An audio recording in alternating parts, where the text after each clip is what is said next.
आज की ये खबरें सिर्फ सुर्खियां नहीं, आपकी जिंदगी से जुड़ी बातें हैं। कभी सैलरी से कटने वाला पीएफ, कभी बैंक अकाउंट का खतरा, कभी राशन कार्ड के नियम, तो कभी राजनीति और बाढ़ जैसी घटनाएं जो आपके पूरे देश को हिला देती हैं। ये बुलेटिन आपके लिए है क्योंकि हर खबर आपको सीधे छूती है। तो आइए शुरू करते हैं आज की सबसे जरूरी और चौंकाने वाली खबर।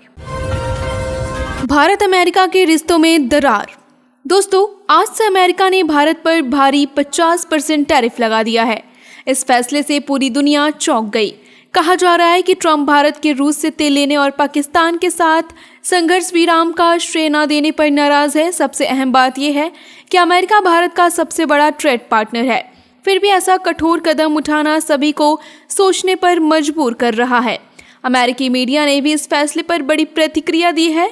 CNN ने रिपोर्ट किया कि इस कदम से अमेरिका ने भारत जैसे सहयोगी को गंवा दिया। विश्लेषकों का मानना है कि इसके दोनों देशों के व्यापारिक रिश्तों को बड़ा झटका लगेगा। भारत के कारोबारियों में भी इस फैसले की चिंता बढ़ गई। अब सबकी नजर इस पर है कि भारत इस टैरिफ का कैसे जवाब देता है। दुनिया भर की निगाहें भारत अमेरिका रिश्तों पर टिकी हुई हैं। कौन है राहुल गांधी?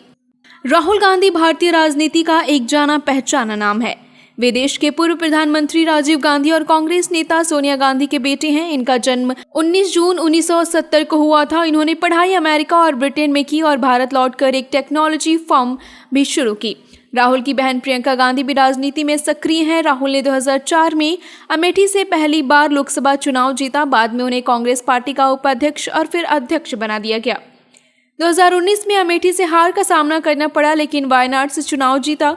चुनाव में कांग्रेस के कमजोर प्रदर्शन की वजह से उन्होंने अध्यक्ष पद छोड़ दिया। आज भी वे कांग्रेस के सबसे बड़े चेहरों में शामिल माने जाते हैं।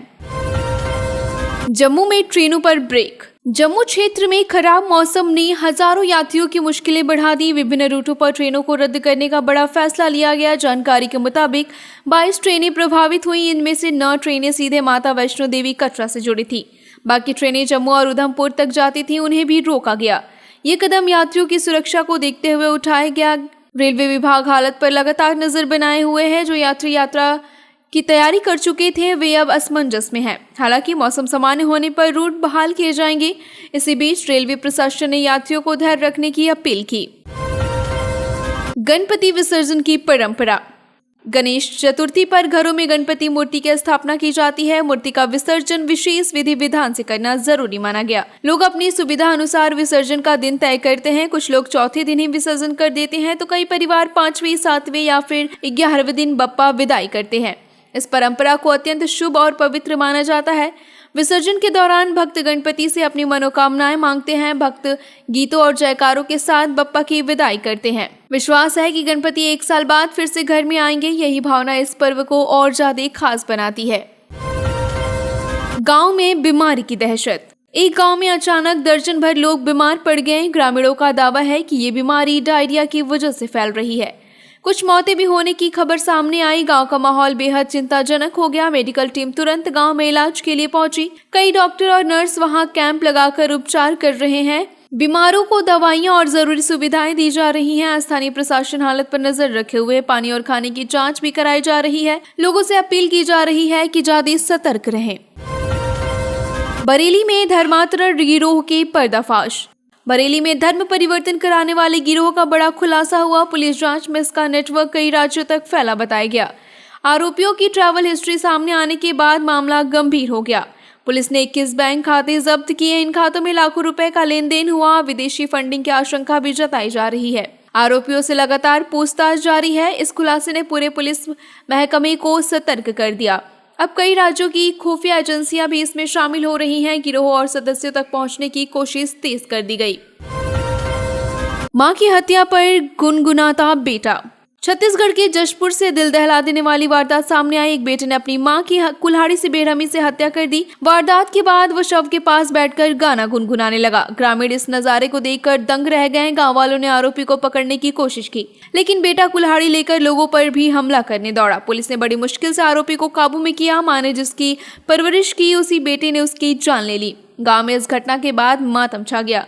लोग इस घटना को सुनकर अब भी सदमे में हैं। जम्मू कटरा रेल बंद, यात्रियों की परेशानी बढ़ी। कटरा और जम्मू कश्मीर में भारी बारिश और बाढ़ ने हालात बिगाड़ दिए। रेलवे प्रशासन ने कई ट्रेनों को रद्द कर दिया, कुछ को डाइवर्ट कर दिया। कुल 44 ट्रेनें पूरी तरह से रोकी गई, 6 ट्रेनें आंशिक रूप से चलाई जा रही, 7 ट्रेनें पूरी तरह से चालू कर दी गई। इसके अलावा 3 ट्रेनें डाइवर्ट होकर चलेंगी। 16 ट्रेनों को शॉर्ट अरेंजमेंट का फैसला लिया गया। यात्रियों की मदद के लिए हेल्प डेस्क बनाए गए। जिन्हें रद्द ट्रेनों का टिकट लिया वे रिफंड के लिए आवेदन कर सकते हैं। यात्रियों से अपील है कि यात्रा प्लान करने से पहले जानकारी लें। पीएफ वालों के लिए बड़ी क्रांतिकारी खबर। अगर आप नौकरी करते हैं और हर महीने आपकी सैलरी से पीएफ कटता है तो ये खबर आपके लिए है। ईपीएफओ अब अपने नए डिजिटल प्लेटफॉर्म ईपीएफओ 3.0 को लॉन्च करने वाला है। इससे पीएफ से जुड़ी कई बड़ी दिक्कतें खत्म हो जाएंगी। पैसा निकालना, क्लेम करना और ट्रैकिंग करना पहले से तेज और आसान होगा। करीब 8 करोड़ कर्मचारियों को इसका सीधा फायदा मिलने वाला है। ईपीएफओ ने इसके लिए खास आईटी कंपनियों जैसे इन्फोसिस, विप्रो और टीसीएस को शामिल किया। हालांकि इस प्लेटफॉर्म को पहले जून 2025 में लॉन्च किया जाना था। कुछ तकनीकी टेस्टिंग की वजह से इसमें देरी हुई और उम्मीद की जा रही है कि बहुत जल्द ये सभी के ओर लाइव हो जाएगा। पीएफ सर्विस डिजिटल होने के बाद कर्मचारियों के लिए इंतजार करने का झंझट बहुत हद तक कम हो जाएगा। क्या आपका बैंक खाता अब बंद हो सकता है? आज डिजिटलीकरण ने पैसे भेजना बेहद आसान हो गया। यूपीआई, नेट बैंकिंग और कार्ड से ट्रांजैक्शन सिर्फ सेकंड्स में हो जाते हैं। लेकिन क्या आप जानते हैं कि आपका बैंक अकाउंट कभी भी ब्लॉक हो सकता है? अगर आपने केवाईसी अपडेट नहीं किया तो बैंक आपका खाता बंद कर सकता है। इसका मतलब है कि ना तो आप यूपीआई कर पाएंगे, ना ही कैश निकाल पाएंगे। बैंक समय समय पर अपने ग्राहकों को संदेश भेजकर अलर्ट करता है। जिन लोगों ने इसे नजरअंदाज किया उन्हें बाद में बड़ा नुकसान झेलना पड़ेगा। केवाईसी के लिए बैंक ब्रांच में जाकर या ऑनलाइन आधार कार्ड से प्रक्रिया पूरी की जा सकती है। गांव-गांव में इसके लिए बैंक कैंप भी लगाए जा रहे हैं। तो अगर आपको अपना खाता सुरक्षित रखना है तो केवाईसी तुरंत करा लीजिए। मुफ्त राशन बंद हो सकता है। अगर आपके पास राशन कार्ड है और आप सरकार की मुफ्त राशन योजना का फायदा उठा रहे हैं तो ध्यान दीजिए, अब राशन कार्ड पर ई-केवाईसी कराना अनिवार्य हो गया। अगर आप ये अपडेट नहीं किया तो मुफ्त में मिलने वाला गेहूं और चावल रुक सकता है। सिर्फ इतना ही नहीं, आपका राशन कार्ड ही कैंसिल हो सकता है। 5 साल से ज्यादा उम्र के परिवार के हर सदस्य का आधार से लिंक होना जरूरी है। इसके लिए पहले सरकार ने 30 जून तक समय दिया था, जिसे अगस्त तक बढ़ा दिया गया। अब नया नियम यह है कि 3 महीने के भीतर यह प्रक्रिया पूरी होनी चाहिए। ई-केवाईसी आप राज्य सरकार के पीडीएस वेबसाइट या फिर नजदीकी सेंटर पर जाकर भी कर सकते हैं। इसके लिए आधार और मोबाइल नंबर लिंक होना जरूरी है। सरकार का कहना है कि इससे फर्जी राशन कार्ड धारकों पर रोक लगेगी और सही जरूरतमंद लोगों को ही फायदा मिलेगा। वोटर आईडी सिर्फ वोट डालने के लिए नहीं। आपके पास वोटर आईडी कार्ड है, अगर है तो बहुत अच्छा, और अगर नहीं है तो आप बड़ी गलती कर रहे हैं। अक्सर लोग सिर्फ चुनाव में वोट डालने का जरिया मानते हैं, लेकिन वास्तव में ये पहचान और पते का बेहद मजबूत सबूत होता है। इसमें आप बैंक अकाउंट खोल सकते हैं, पासपोर्ट बनवा सकते हैं और कई सरकारी योजनाओं का लाभ उठा सकते हैं।